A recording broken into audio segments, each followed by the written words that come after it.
تو یہ وہ گھرانہ، میرے مولا فرماتے ہیں کلمۃ لا الہ الا اللہ حصنی، یہ جو لا الہ الا اللہ کا کلمہ، ہم نے جو لا الہ الا اللہ پڑھتے ہیں، یہ اللہ فرما رہا ہے یہ میرا قلعہ ہے۔ ومن دخل حصنی، اور جو میرے قلعے میں داخل ہو گیا، امن من عذابی، وہ میرے عذاب سے محفوظ ہو گیا۔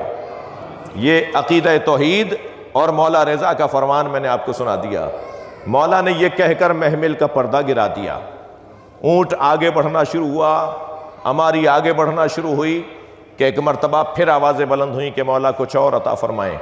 میرے مولا نے محمل کا پردہ ہٹایا، تھکے ہوئے تو نہیں ہیں آپ حضرات؟ میرے مولا نے محمل کا پردہ ہٹایا اور پردہ ہٹا کے فرمایا وَلَٰكِن بِشُرُوطِهَا، مگر یہ جو لا الہ الا اللہ اللہ کا قلعہ ہے، لوگوں کو عذاب سے بچاتا ہے، مولا نے فرمایا یہ کچھ شرطوں کے ساتھ بچاتا ہے، کچھ شرائط کی وجہ سے بچاتا ہے۔ کچھ شرائط ادا کرو گے تو اللہ کی توحید تمہیں فائدہ پہنچائے گی، کچھ چیزوں کو اور بھی مانو گے تو اللہ کا عقیدہ تمہیں سمجھ میں آئے گا۔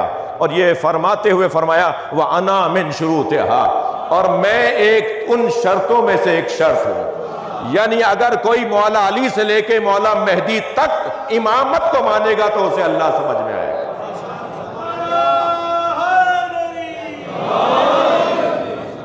لا الہ الا اللہ، یہ توحید کا وہ روشن پیغام ہے جو شاید ہی کوئی اس تک نہ پہنچ سکے۔ اس تک پہنچنا یہ اللہ کے ارادوں کا ایک روشن عنوان ہے۔ بہت جلد ہم انہیں اپنی نشانیاں دکھائیں گے فی الآفاق، آفاق میں، وفی انفسہم، اور ان کے اندر دکھائیں گے کہ اللہ کیا، انہ الحق، کہ اللہ ہے۔ دیکھیے ہر مذہب کا